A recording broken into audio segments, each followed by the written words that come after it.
Ken has inspired me to get back into my LP rock and roll record phase. And this song I've done many times, but it's from an album that was really cool when I was a little girl. It was the Mamas and the Papas, and it was split in half. So you could take one half and they would change faces. Do you remember that? I played with that for hours, and I told my husband this morning, $20 for that album. I think I would do 50.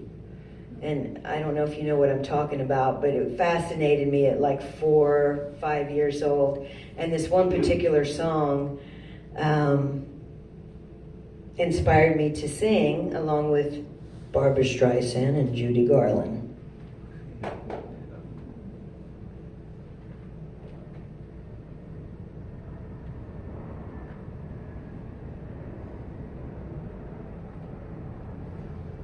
Not sure of the volume.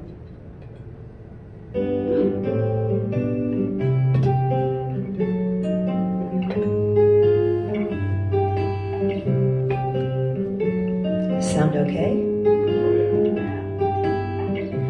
Stars shining bright above me. Night breezes seem to whisper, I love you. Birds singing in the sycamore trees. Dream a little dream. Say nighty night and kiss me. Just hold me tight and tell me you miss me.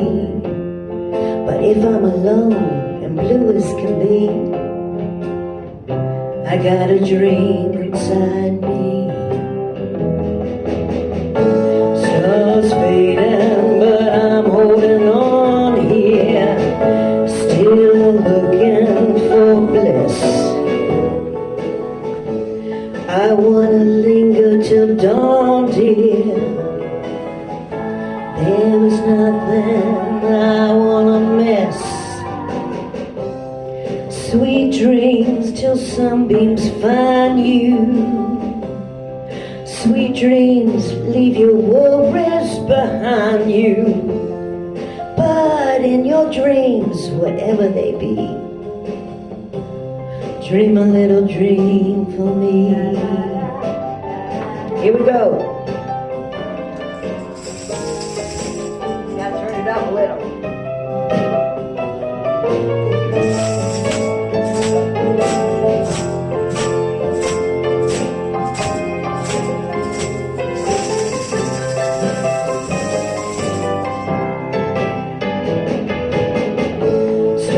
Fading, but I'm holding on here, still waiting for bliss. I wanna linger and see the dawn, dear. There's nothing on earth I wanna miss. Sweet dreams till sunbeams find you. Sweet dreams, leave your worries behind you.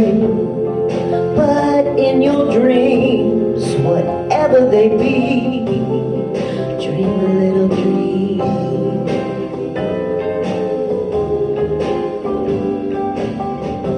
Da da da da da da da da da da da da da.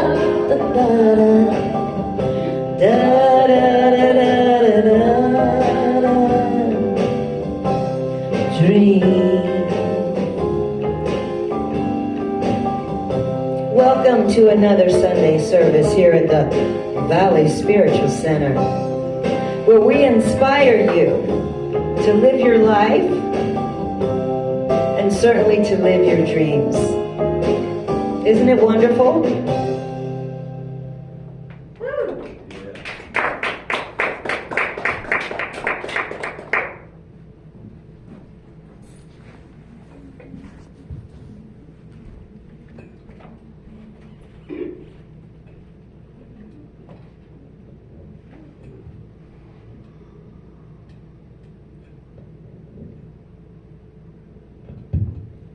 Okay.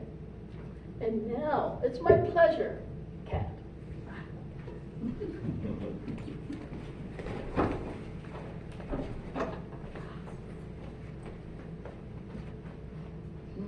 Thank you, Carmen. Well, I'm going to come out front here. It's too tempting to lean on that podium and start taking a nap while I'm talking, and then I put everybody else to sleep too. Yeah, I wrapped it. Had I known. That's all right. Okay, so good morning, everybody. Good morning. Oh, I'm at that age now where I'm playing glasses jockey, on and off. So, but today's talk, Freedom Beyond the Programming, was inspired by, synchronicities happen when you start thinking about a particular topic and then things just start showing up. And I've been thinking about, for quite a few months now, one of the games that we play, the game of right and wrong. And in kind of forming an idea and observing it actively within myself, it's like, how do I play the game of right and wrong? It can be so subtle. I mean, so subtle, and we do it all day long, in the biggest of things, and even more so in the tiniest of things where it just goes unnoticed until you set that intention in yourself of, I want to observe myself, where I create and I say, this is right and this is wrong. And I want to know it in the subtlest of ways, so that I can make different choices, and I can see that when I do it, I can start observing the impact that it has on me and on the world outside of me. So in having that in mind, all of a sudden I start getting messages and things start popping up, bits of information here and there. And I came across a person on Facebook that I'd never seen before. And his name is Logan Barone, I think is how I'm pronouncing the name correctly. He had a post that was so eloquently written about this that I'm going to read it. And when I upload this to YouTube, I will post all of his information so you can see what he does on Facebook. I think he also has a YouTube. He's a life coach, young man. But some of his stuff is just, it's divine inspiration coming through with information he's sharing. Very helpful. But it really got me to thinking about this. And, when we can be in observance of all these programs that we run, we get to a point of freedom, unlike any that we've ever experienced. It goes beyond what we get taught what freedom means. And of course, here in America, we think we know what freedom means. We celebrate it all the time, or we celebrate an idea of it. So true freedom is amazing. It is unparalleled. It is beyond expression. And I've only been able to touch it, once or twice with particular personal experience. And it gives you an idea of, oh, that's where we're headed. So in thinking of that, it's like, so what is this programming? If we want to touch that freedom that lies beyond the programming, we need to understand what the programming is. And there's a lot of sources, a lot of people out there that talk about this. And it was Joe Vitale that got me onto the idea of using the metaphor analogy of programming. And it's what we are running. It's the ego. It's the personality self. It's how it understands the world, how it defines it, how it reacts to the information coming in, how it reacts in experience.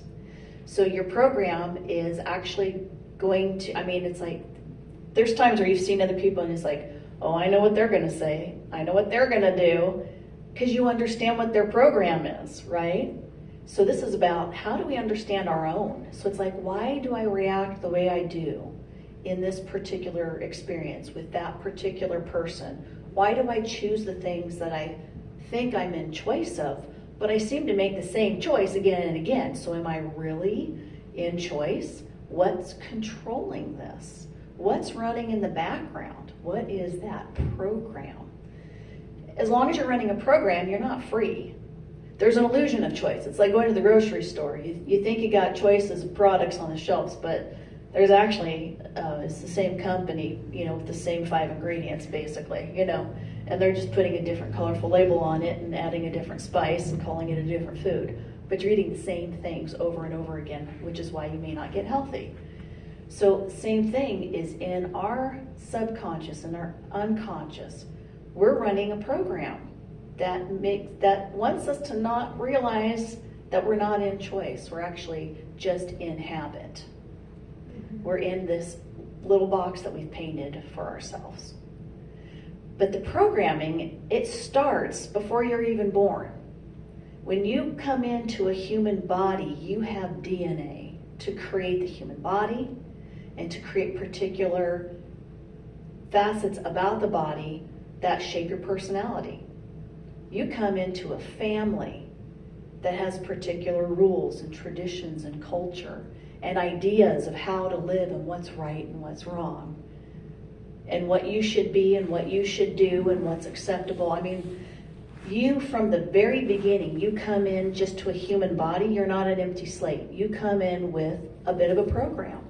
And then your family, your community, everything further shapes you, shapes that ego, shapes the personality. So it is a very discernible, definable program that we fool ourselves about our own the best. It's that veil that separates us from all that is. And so this is the design of the program, is that it's that veil that they speak of between man and God, or the humanity and divinity. It confines you. Divinity is nothing but abundance. That's the normal. There's nothing but abundance.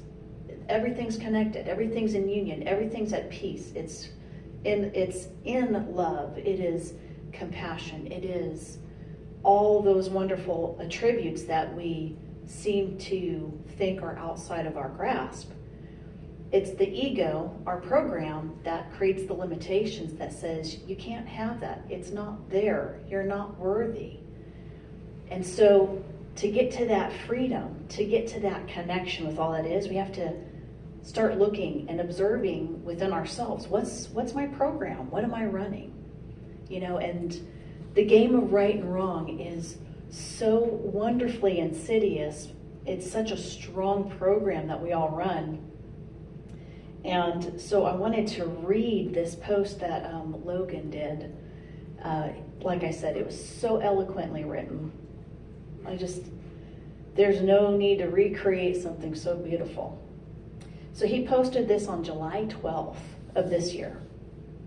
And like I said, I'll even repost this on our Facebook feed too. So here we go. There was a time in my life when I needed to be right more than I needed to be free. I didn't know that's what was happening at the time, of course. I genuinely believed I was pursuing truth, defending what was holy, standing firm in my convictions. But underneath that righteousness was something far more fragile, far more human. I wasn't defending truth. I was defending myself. I was defending myself from the unbearable possibility that maybe I didn't matter unless I was right. Growing up in the religious tradition I was born into, there was no distinction between truth and identity. They were one and the same. To question doctrine was to question your standing with God. To disagree was to step outside the bounds of salvation. So when I fought to be right, when I argued for my interpretation, my theology, my version of truth, I wasn't just making a case. I was protecting my identity. Or at least that's how it felt. My need to be right was not intellectual. It was existential. It came from a deep and invisible fear that, without rightness, I had no worth. What I see now, looking back with more compassion and clarity, is that my entire relationship to truth was built on the scaffolding of insecurity. I had been told explicitly and implicitly that I was born wrong, that I was broken, that I was sinful, depraved, undeserving, that I needed to repent, believe the right things, say the right prayers, and follow the narrow path. Only then would I be accepted. Only then would I be saved. So of course, I needed to be right. My sense of worth, my sense of safety, even my sense of belonging in the universe depended on it. And not only did I need to be right, I needed others to be wrong. Because if someone else believed differently and they weren't wrong, then what did that say about me? What did that say about the house of cards I had built my worth upon? Their freedom threatened my stability. Their questions threatened my certainty. So I did what many of us do when we're still trapped by unconscious fear. I evangelized my programming. I preached my conditioning. I used spiritual language to justify emotional wounds. I didn't know it at the time, but I was trying to prove that I deserved love by proving that my beliefs were more true than anyone else's. Letting go of that was one of the most terrifying and liberating experiences of my life. There was no switch that flipped, no lightning bolt moment where everything fell away. It was more like an unraveling. It began slowly, subtly, with questions I couldn't shake. Why do I need others to agree with me? Why do I feel so personally attacked when someone sees God differently? Why does being challenged feel like being rejected? These weren't just theological questions. These were invitations, quiet, sacred invitations to look deeper. And when I finally had the courage to look, I saw something I hadn't wanted to see. I saw that underneath all my certainty was shame. A deep, buried shame that had been with me since I was a child. The shame of being told that who I was at my core was wrong. That my desires were wrong. That my questions were dangerous. That my thoughts were sinful. That my very being needed to be saved from itself. That shame had never gone away. I had just buried it beneath my need to be right. I had mistaken correctness for worthiness. And once I saw that, the whole game began to fall apart. What emerged in the aftermath was not despair, but something far more beautiful. A stillness, a space, a lightness that I had never known. I no longer had to defend myself with beliefs. I no longer had to argue people into validating me. I no longer had to project my unhealed wounds onto God. And in that space, something miraculous began to happen. I started to see that I was never wrong to begin with. I was never unworthy. I was simply young, impressionable, scared, and in need of love. And that love wasn't waiting on the other side of theological accuracy. It was waiting on the other side of self-acceptance. The truth is, the need to be right is not a character flaw. It's a cry for safety.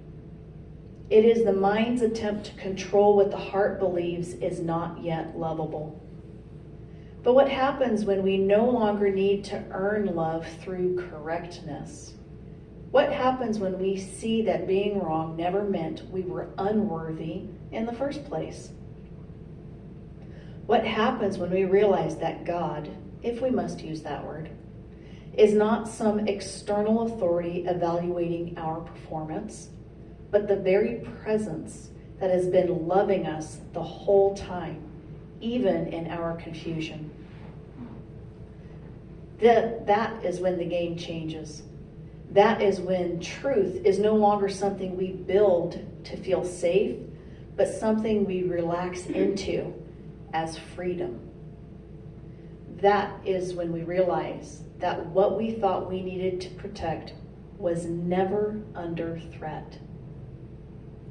And that's when we finally become available for what was always trying to reach us.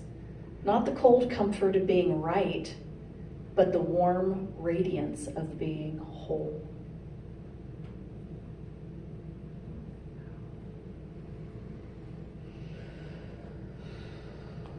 Isn't that amazing? A brilliant message come through a young man. The need to be right, and he spoke of it in theological, spiritual ways. But think about how often do we play that game all day long? When you set your intention to be aware of it, to observe it, it's amazing. It's amazing. And to know that you can choose differently. To not make yourself wrong in playing the game, to not make yourself wrong that you hadn't caught on to it yet, because you're still playing the game if you do that. You're still playing that game of right and wrong. It's to go, oh, look at that. Aren't you interesting? Ooh, what is a higher choice? What is a choice outside of fear? What is another perspective? If I talk to somebody else, what would they say about this? How would they feel if they were being told they were wrong or right? So, I mean, it's a wonderful way to flip that script and to start getting yourself out of the habit of your programming. I think Joe Dispenza has the topics called Breaking Who You Are or something like that. I forget the exact title of it, but it goes along that idea. Freedom, there is an amazing freedom beyond our programming. And as it unravels and as you are in witness and are open to seeing the next thing about your programming that is in limitation, it's not in truth, but it's something that you had aligned to when you were younger because you were impressionable and scared and wanting to be assured by everything around you that you were okay and you were right and you were one of the group. So as you let go of those things, you actually open yourself up to all that is. That's the biggest group there is. That's the biggest village out there, is the all that is. And you have to let go of your limitations, your need to make things right and wrong, and this is all, of course, it's in your head. It's your ideas. And some of them, some of them have been thought out so much that they no longer come as a thought, they come as a feeling. So when you have a feeling arise in a situation, pay attention to it. Don't make it wrong, but just see it. And let it talk to you. Say, what are you? I had that happen once, and something came up and it said, you're jealous. And I went, oh, that's amazing. I would have never thought that of myself, that I'd be jealous of something else. And I was just like, wow. And it just diffused it like that because I didn't make it wrong. I was like, that's amazing. How interesting. Tell me more. When you can lean into the feelings and let them talk to you, you will find freedom faster from whatever that is than if you make it wrong. And we can be tempted, we're in such a great habit of making things wrong. I'm not supposed to feel that way. I'm not supposed to have that thought. Find a different way to interact with it without making it wrong. And you will find it unravel and reveal itself more quickly. You can actually have a conversation with that program.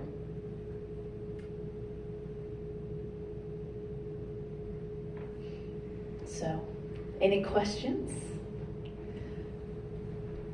This Tuesday will be a kind of a further discussion if nobody else has something else they're on fire to have an exploration and conversation about, is just more so the idea of identity and how we move beyond identity. So, okay, thank you, everybody. Thank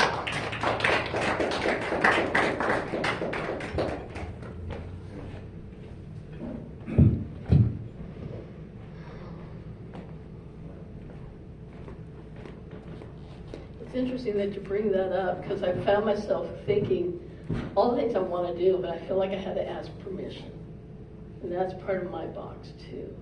I want to do this and I want to do that, but first maybe I should talk to someone to do it instead of just jumping and doing it. So I'm in that place where just go ahead. And so it's kind of been an interesting place because I'm already thinking those things. And let's see.